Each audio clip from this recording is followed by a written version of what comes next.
All right, Coach, you want to talk about your signing class today? Yeah, we're extremely excited about our two signees today, Vincent Lee and KJ Himes, both high-quality character people.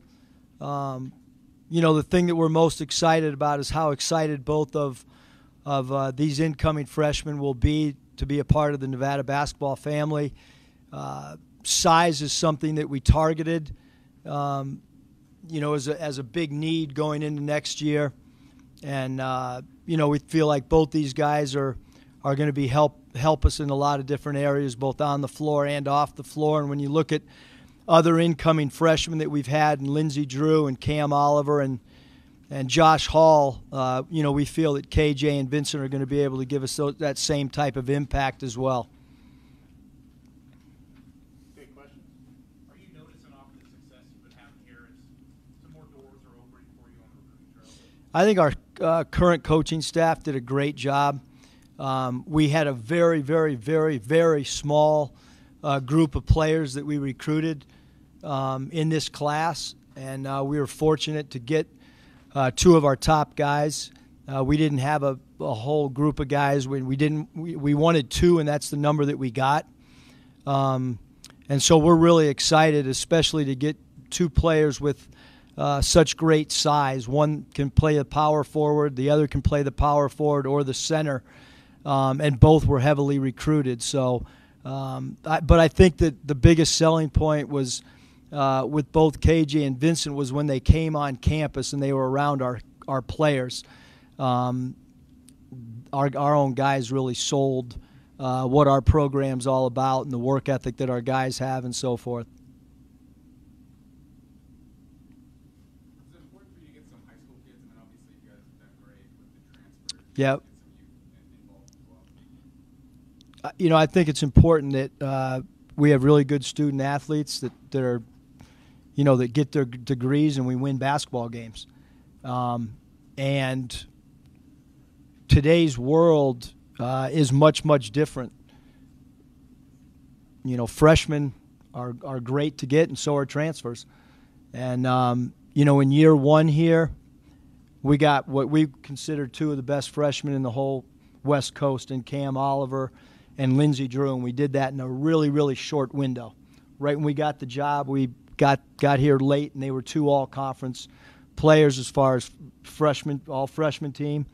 And then we followed that up with Josh Hall and DeVerl Ramsey. And obviously the impact that Josh has had is phenomenal. And DeVerl came here as a four-star.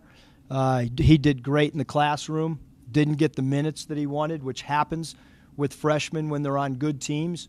And then last year we as a staff, we didn't do as good a job as we had in years 1 and 2. And obviously we did not have a incoming freshman last year, but that was the only year. And now we're back with two more quality. So year 1, we got 2 good freshmen. Year 2, we got 2 good freshmen. Year 3, we didn't get any. And then this year, we're following it up with 2 more. So I think our track record with bringing in freshmen has been really, really good, with the exception of last year.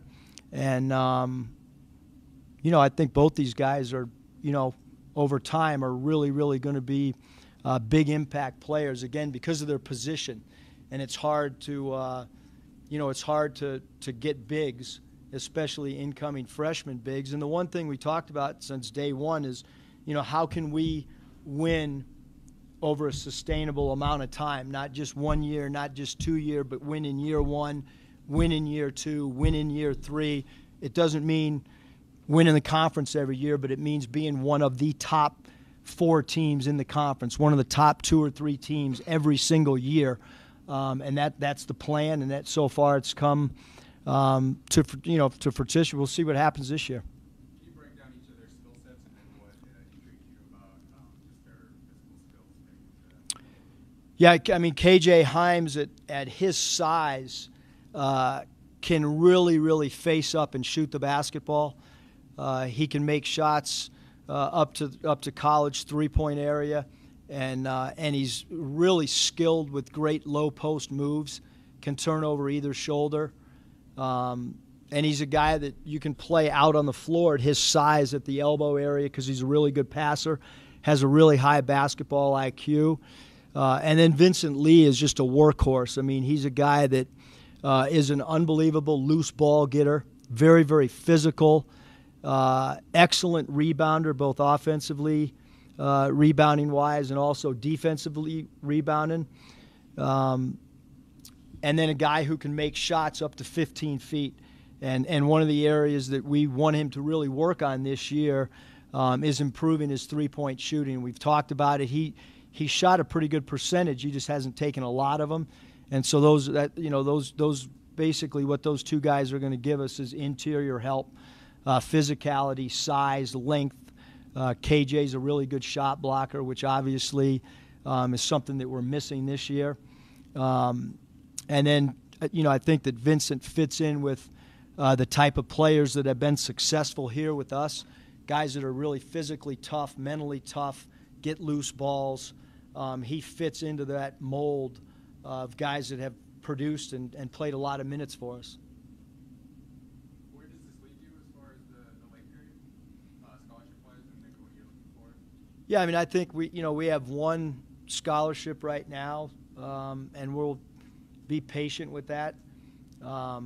We don't feel like we need an incoming freshman. Two's plenty right now. And, that's been our formula is two and then try to get the best available player whenever that is. If it's a transfer, great. If it's a freshman, fine. Probably will not be a junior college player, I can tell you that. Any more questions on the recruits? Yeah, we'll take questions on Friday's opponent, Idaho. Coach, talk about Idaho. They're all their leading scores. Pick the win, the Big Sky. I mean, pretty potent opponent coming into the season. Yeah, Coach Ruda hopes that we play well and win because he's been doing the schedule. And, when we put the schedule together, you put it together and, you go and have your lunch and there's no pressure or anything. But now that it's upon us, Idaho is a really, really good basketball team. They have one of the best scoring guards in the country. In Victor Sanders, he can score in a multitude of ways. He can play the point guard, off guard. He can post up. He can beat you from three. He can beat you off the bounce. And then they're deep with a lot of experience, and they're really, really well coached. They run a lot of great movement type things offensively. They'll switch up defensively on you. They have tough-minded guys. Blake at the 4 spot presents matchup problems because he can make a three, he can beat you off the bounce, he's good around the rim. Their center does a great job eating up space. They do a really good job looking high-low to try to get him the basketball. And then they have two other guards that have a lot of experience and both can shoot the ball. So in our eyes, they have 4 perimeter three-point threats that are a big concern. And our preparation for Idaho is our antennas are up. This is going to be a really, really difficult first game for us. It's an opponent that is predicted to win their league, and we have great respect for them. I can tell you that right now. Our whole coaching staff does, and all of our players, and we know that the only way we're going to win the game is if we play a really, really good game. Coach, you see a little bit of Utah State mixed in with what they're doing. You have a verbal coach with Stu for that. I never coached against Stu Moore, and not really. I mean, they run a lot of action that ends in floppy or what we call our 40 set, but the NBA teams call it a floppy set, where Victor Sanders can come off a single double. Almost all their plays end in that set if they don't get something initially. But their coaching staff does a great job of getting their best players shots. And so it's going to be our job to understand the personnel, and they have a lot of tweaks to things. They have some really nice wrinkles on side out of bounds and baseline out of bounds, some gate actions and things that we have to be aware of, and we are aware of. But a really well-coached team with a tremendous amount of experience. Caleb's situation, do you expect him to play, or where's this go at? I would say Caleb is on first base, rounding second. So he's out of the batter's box.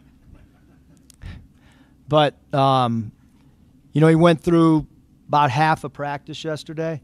I haven't talked to him today, but last night it was still bothering him. We'll see how he is today. You know, yesterday he wanted to go full practice, and we had to pull him out. So. Is that something you try to play cautiously, knowing you're going to play 35 games, or I mean, every game counts when you're trying to build a resume? I guess how do you balance those two? I think that we understand that Friday at 7:15 is a little bit more important than Wednesday at 2:45.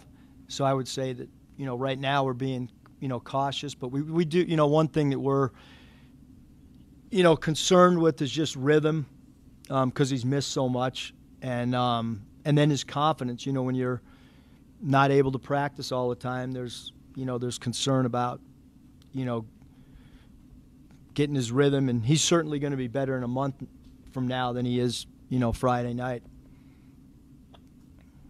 You kind of went into the season saying that defensive rebounding and offensive turnovers were the two big concerns. I mean, after playing 3 exhibition games, I guess, are those two big concerns, or where are you with where this team is? I think we've gotten better, and the one good thing is you know, whatever we come out, you know, Friday and Monday, we'll definitely be better come conference.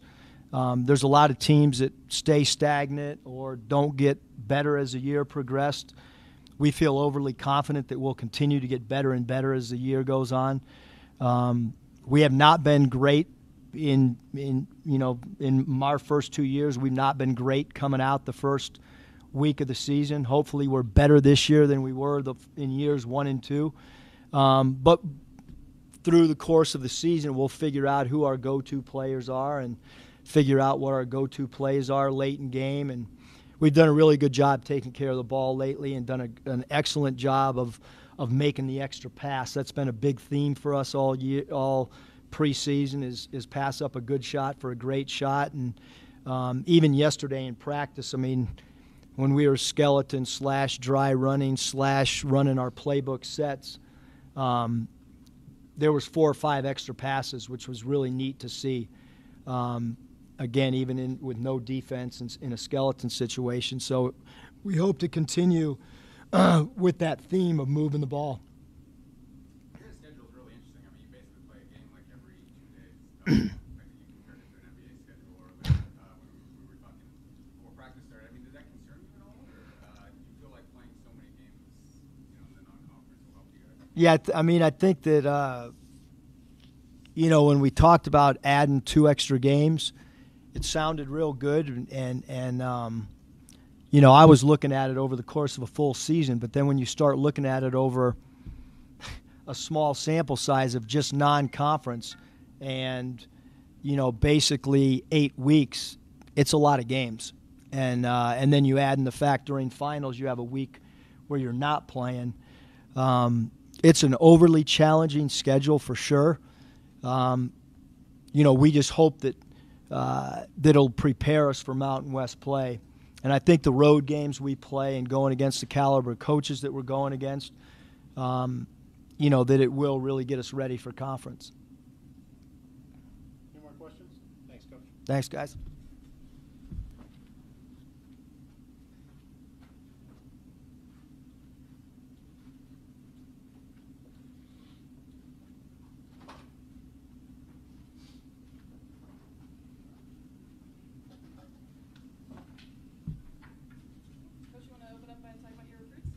Yeah.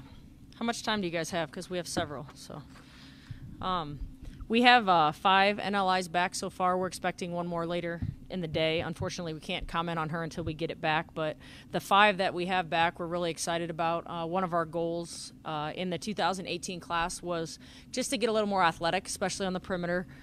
And just, you know, we wanted the best possible players, and we love versatile players. And when we were hired, you know, in April, kind of late, we were a little bit nervous having to sign a big class because we weren't able to recruit those players all year. And with our, you know, rules, you're able to text and go into those players' homes early and stuff. And we felt like we were behind, but I thought my staff did a great job of putting us in a great position with several players that we felt like could come in and help us build our program, to the level that we want to be at. And so we're just really excited about them. And we have some great regional recruits. So, from Arizona, Montana, California, Las Vegas. So we're just, really thrilled about the class that we were able to put together.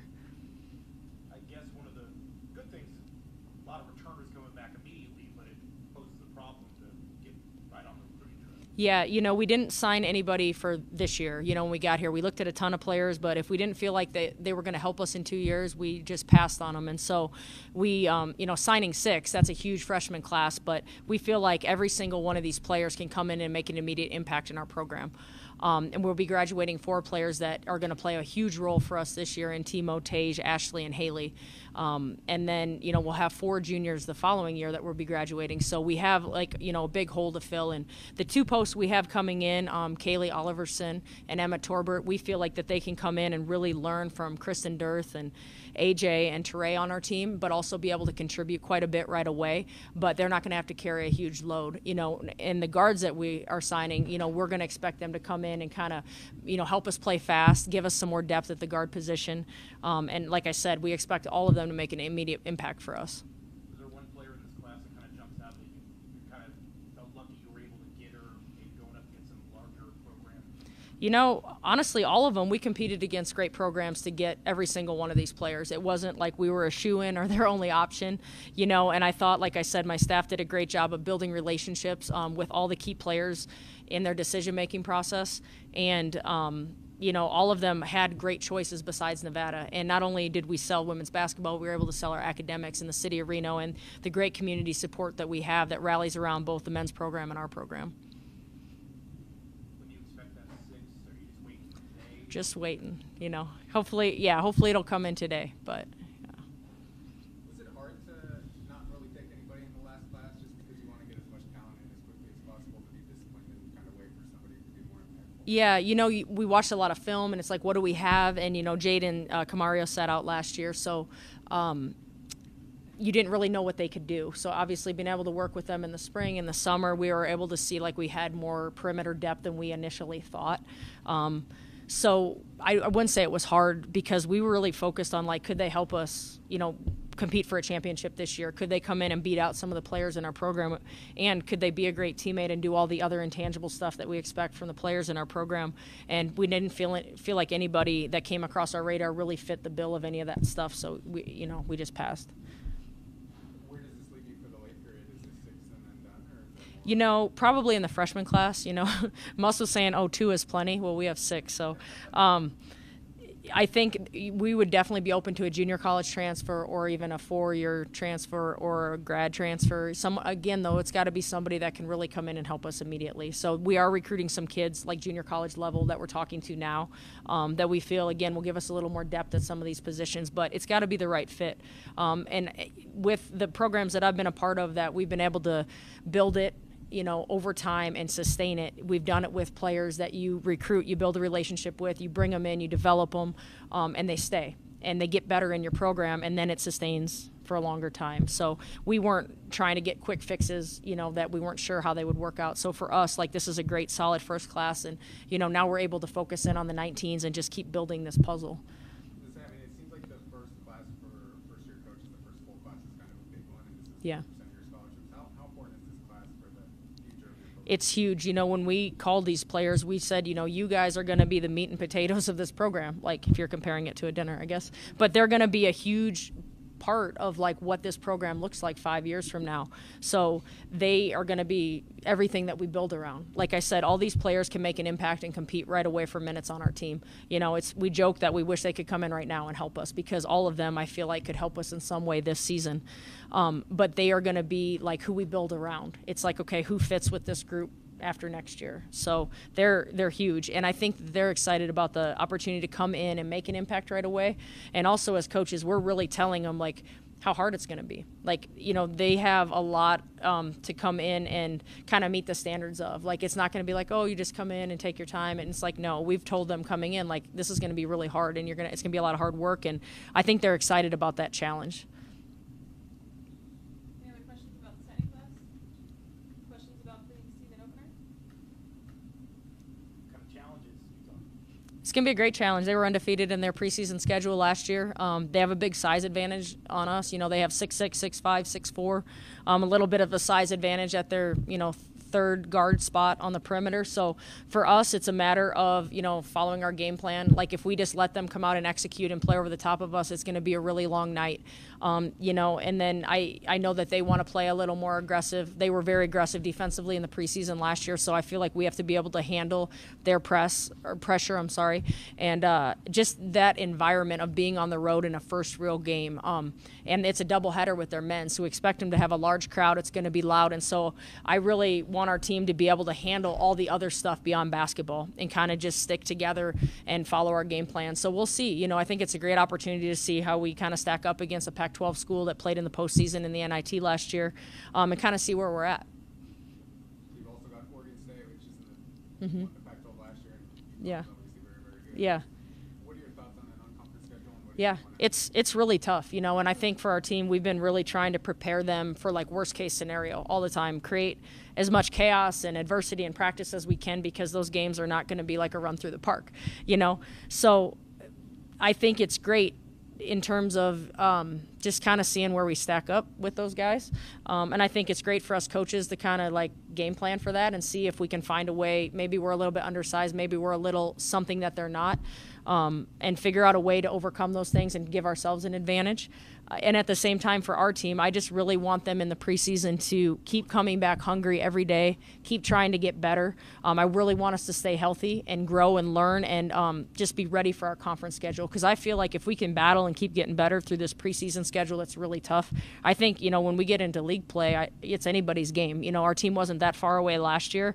I know we didn't win a lot of games, but we weren't getting blown out. We were right there. And so we've been talking a lot about like what's that little difference between 6 and 8 points here and there. And I think if we can do the things I talked about in the preseason, I'm excited for our conference schedule, the Mountain West.